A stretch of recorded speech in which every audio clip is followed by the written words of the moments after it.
So the BOSS SDE-3 versus the SDE-3000. Which one should you buy in 2025? Alright, so if any of my 26 subscribers are actually watching this, then you probably already know where I'm going with this, because this is a eulogy for my SDE-3 I've had for a couple years. Someone bought it on Reverb. Now, I'm not going to do any sound demos in this video because honestly that's been done to death. Go watch Leon Todd. But I will talk about my personal experience with using the two of them, and hopefully you can make a more informed decision if you're thinking about it. I'll also offer a couple alternatives that I really like. So BOSS released the SDE-3000 and the EVH version of it a couple years ago, and people are pretty excited. At least I was, because you finally get the classic Roland effect. It's in a pedal size. You don't have to have two of them. So, cool shit.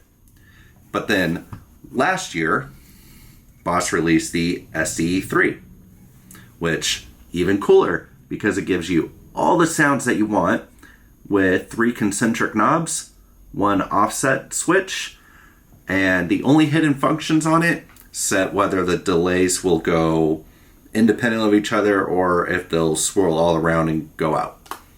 So that's about it. It's pretty much plug and play. Amazing pedal.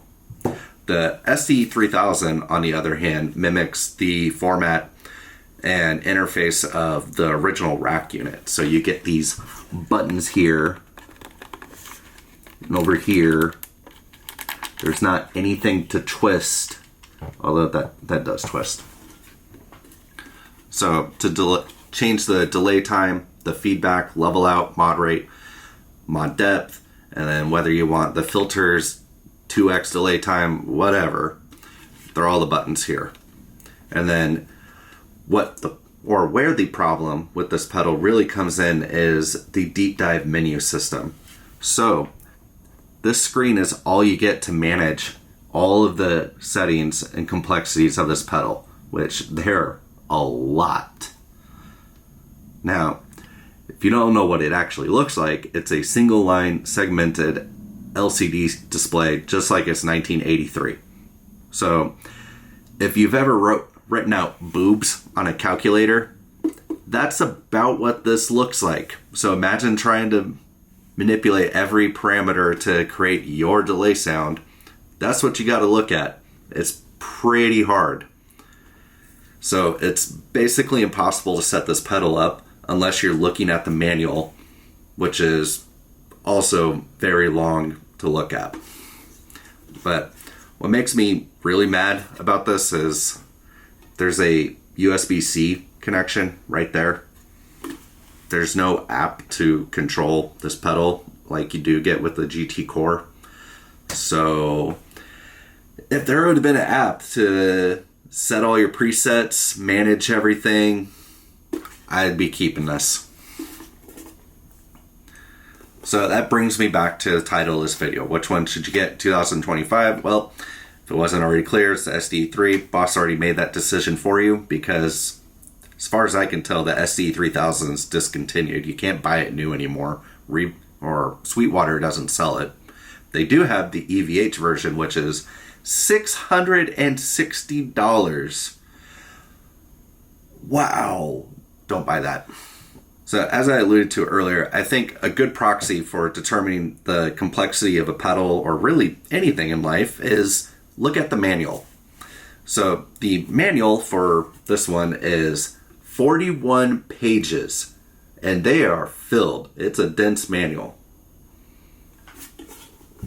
And then this one, it's 22, but 5 of them are not related to pedal function at all. Most of them are like just a few lines long. So yeah, there's really not much to it. Now, with that said, this does have a whole lot more flexibility compared to the compact version. So if you're the type that does enjoy RTFM, bookmarking all the little things that you need to know, trying to remember them, failing to, going back to your computer to figure out what everything is, or looking up on your phone and hunking over it, then yeah, the SDE-3000 is probably the one for you. You can get them on Reverb for pretty cheap, like 240 bucks. But I did say I would give you some alternatives that I would think that if you still wanted some of the tweakability like the SDE-3 or SDE-3000, but something that's simpler to use, well, you should get the Strymon Dig V2 because it's pretty much what you want. You get 2 delay lines, you get the offset right there. There's 3-way mod stuff, 3 different delay types. So 12-bit is going to be your SDE-3 or 3000 flavor. Nice tone knob.